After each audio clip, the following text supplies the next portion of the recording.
Welcome to the Stateless Standard, the channel that lights the path to liberty by burning down the myths of statism. If you're new here, hit that subscribe button and ring the bell.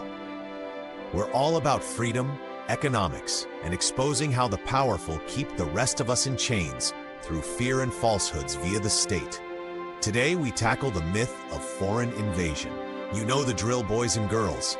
The endless parade of hobgoblins, Russia, China, Iran, Venezuela. In order to justify their bloated military-industrial snooping complex, we the people need to fear some faraway threat. But here's the unvarnished truth. You, the individual, have no foreign enemies. Politicians might, thanks to their meddling in empire building, but you? Nah. And even if some distant despot had it out for you personally, they couldn't touch you. Because invading the United States? It's not just improbable. It's a logistical suicide mission, courtesy of nature, economics, and a freeish people who don't need Big Brother to defend them. Let's channel our inner General Smedley Butler for a moment. If you don't know him, Butler was one of the most decorated Marines in U.S. history. A real badass who later blew the whistle on the whole war racket in his book of the same name. Butler scoffed at the notion of a German invasion back in his day, calling it pure fantasy. And folks, nothing has changed. The Statists love to hype up invasion fears to keep the tax dollars flowing. But let's dissect this myth with cold, hard logic. No nukes, no F-35s in this thought experiment. We're vanishing the US military, poof, gone. Just the land, the people, and the raw economics of it all. Is invasion possible? Spoiler, only if you're into epic fails. Imagine it's 2030, and you're the top dog in the Chinese Communist Party. General Secretary, Chairman of the Central Military Commission, the works. China's yours to command, and you've got your sights set on invading America. Sounds grandiose, right? But my friend, you're about to step into the mother of all meat grinders. The United States isn't some pushover nation-state. It's a natural fortress, engineered by geography to chew up and spit out invaders. From the second your troops hit the shore, if they even make it, you're battling physics, supply chain nightmares, and a civilian populace that make the Viet Cong look like a polite debate club. We're not diving into high-tech weaponry here. This is about the brutal, unforgiving reality of geography and economics. Pure Austrian school stuff, where scarce resources and human action turn grand plans into dust. Buckle up. This ride's going to be as messy as any central planner's 5-year plan. First up, the liquid walls of death, aka the tyranny of distance. Picture this, the Atlantic to the east, Pacific to the west. These aren't scenic backdrops, they're death sentences for any would-be conqueror. Crossing from Europe, that's 3,000 to 4,000 miles of unforgiving ocean.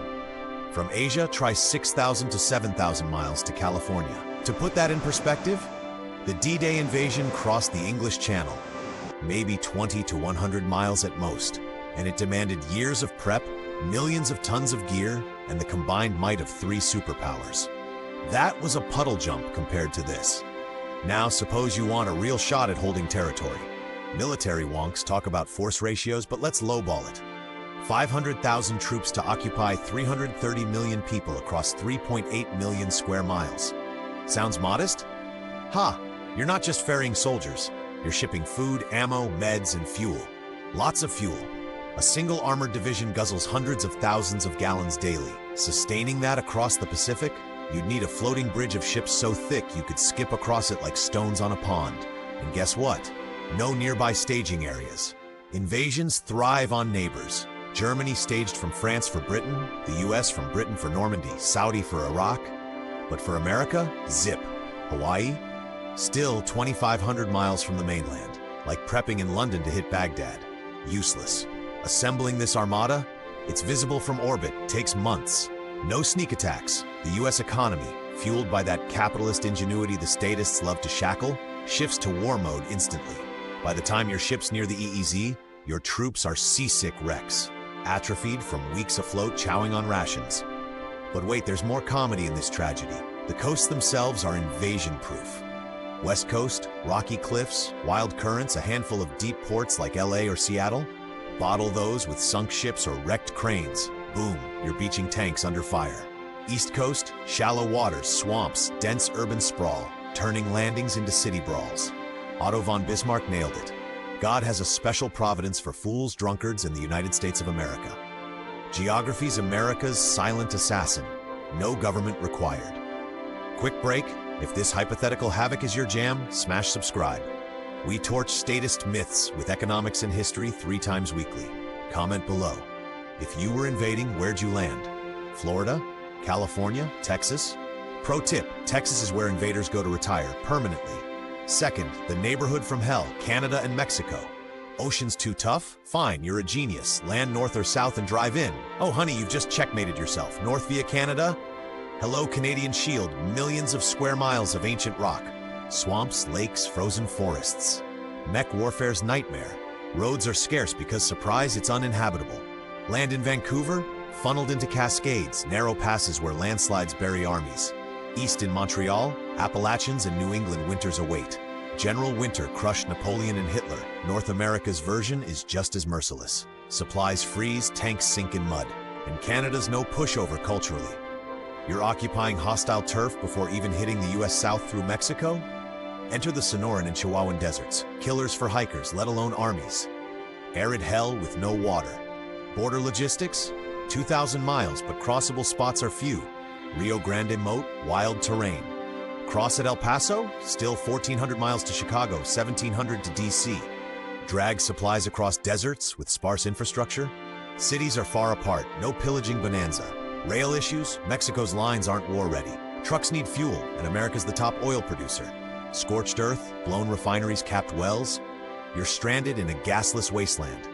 History screams it. Overextended supplies doom invasions. Napoleon in Russia, Nazis there too, even US and Vietnam. Via Canada or Mexico? Longest lines ever. Pacify those countries first? Years wasted. US fortifies borders into impenetrable walls. You're stuck on the edges. Geography's kill box locking you out of the heartland. Third, the geographical kill zones, the mountains. Miracle. You cross oceans, dodge neighbors, snag a beachhead. High fives all around. Easy now, right? Wrong. Smarty pants. The real fun begins. West Coast landing? Gaze east at the Rockies, 3,000 miles long, 300 wide, peaks over 14,000 feet. Few passes like I-70's tunnels and bridges. Defenders? Blow 'em. Your force grids to a halt in canyons, sniped by locals who shoot dimes at 500 yards. This ain't conventional, it's Afghanistan amplified. Soviets bled for a decade there. Rockies? Bigger, wilder weather, deadlier defenders. Supplies torch, tanks plunge, you're drained dry. East Coast instead? Grab NYC, DC, hold 'em if you can. Push inland? Appalachians await, dense, forested tank traps from Alabama to Maine. Barrier to the Midwest's riches. Brits in the 1700s, world's top empire, floundered here against locals. Roads predict ambushes, IEDs galore. Valleys bowl you in. Forests hide high-ground foes. No air support through canopies, close combat versus lifelong hunters. America's geography crafts a central citadel, the Mississippi Basin, guarded by mountain fortresses. Siege those walls, they're sky-high and firing back. No state army needed. Nature handles the heavy lifting. Fourth, the behind every blade of grass conundrum, civilian insurgency. Enough with dirt.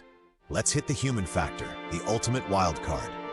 Admiral Yamamoto reportedly warned against invading America. There would be a rifle behind every blade of grass. Spot on. With over 400 million civilian firearms, more guns than people, the US populace is an insurgent's dream. In a stateless view, this armed citizenry is the true defense, not some tax-funded standing army. Stay hate it because it undermines their monopoly on force. Invade and you're not facing uniforms, you're in guerrilla hell. Every trucker, farmer, vet becomes a resistor. Sabotage supply lines, easy. Urban warfare in sprawl cities? Nightmarish. Rural areas? Locals know the land like their backyards. Austrian economics kicks in. Decentralized resistance outmaneuvers centralized invaders. Scarce resources stretch thin. Human action, voluntary, motivated, grinds you down. History proves it. Vietnam, Afghanistan, occupiers bleed out against determined locals. America? Amplify that with guns, vast space, resilient markets. Black markets thrive, innovations surge. Statists peddle invasion fear to justify control, but truth, people defend themselves best without them. So there you have it. The myth busted. Foreign invasion?